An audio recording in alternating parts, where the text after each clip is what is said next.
Good morning, magandang buhay. Si Ate Ju po ulit ito. So, ayan na nga. Magagawa na naman tayo ng pansarili lang naman nating spaghetti. So, ito ang tipid tips. Pag wala kayong mga pangsahog, pwede nang ganito na lamang. Ang bibiling mo na lamang ay corned beef, sibuyas, bawang, at kung ano-ano pa mga seasonings nito, at saka tomato paste, tomato sauce, spaghetti sauce.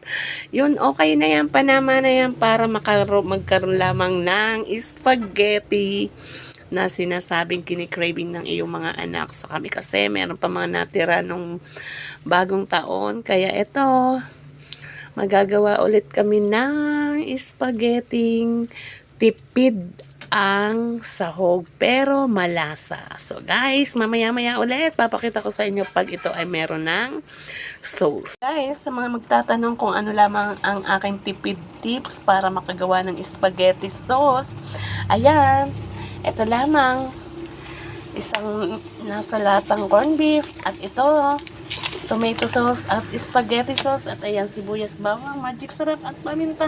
Okay na yan guys. So ito halu-haluin muna natin at baka naman ma-overcook. Itatansya-tansya nyo na lamang kung paano pagluto ng noodles. So ayan guys, isang kawali nito, kasyang-kasya na ito sa amin. Kami ay siyam sa aking pamilya. Oh, siyam. Kasi may isa pa kaming kasamang matanda guys. So ayan na. Later on, pagluto na, papakita ko pa rin sa inyo. Oh, yan ha. Mamaya-maya ulit guys. Yun na ninyo naman. Nagawa na ako ng sauce. Diba? Yan, sakto lamang yan. Corned beef lamang guys ang aking nilagay. So ito, yung pinaglagyan niya, nilagyan ko ng tubig ng kaunti. Para yan. Medyo dumami-dami naman. Tsaka, hindi siya masyadong sticky. Hindi ko sabihin, hindi siya masyadong malapot. Kasi nga, pure na spaghetti sauce ang aking inilalagay dito guys. So, nilagyan ko lamang ng kaunting tubig yung pinaglagyan ng ng tomato sauce para masimot yung kanyang laman. So, guys, maya-maya lamang kakain na tayo. Don't mind po yung aming ding-ding diyan kasi yan yung mga tilamsik na mga manti-mantika sa tagal ng panahon.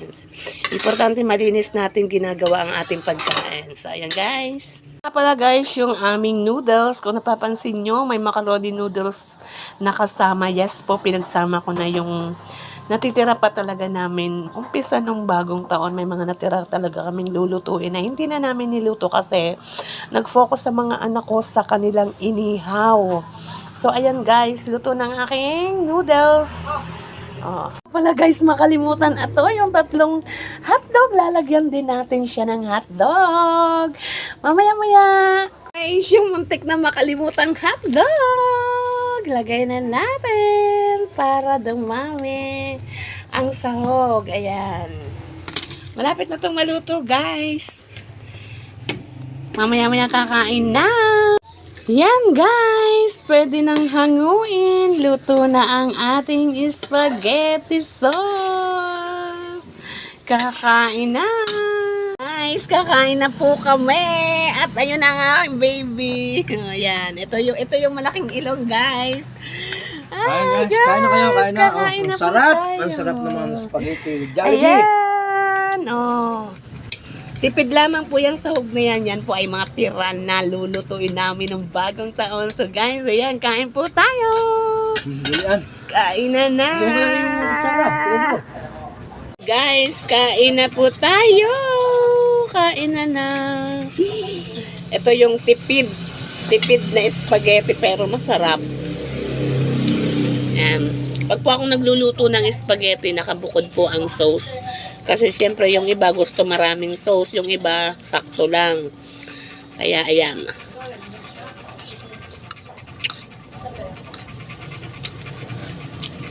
Masarap to guys.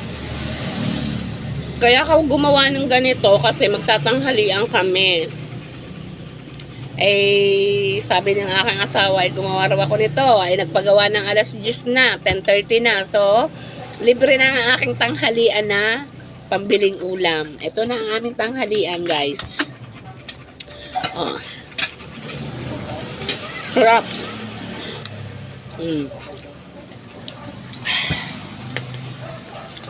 That's it for today's video. Kung nagustuhan niyo ang video na to, don't forget to like, comment, and share. Bye, guys! Diyan na muna kayo, kakain muna si Ate Jo.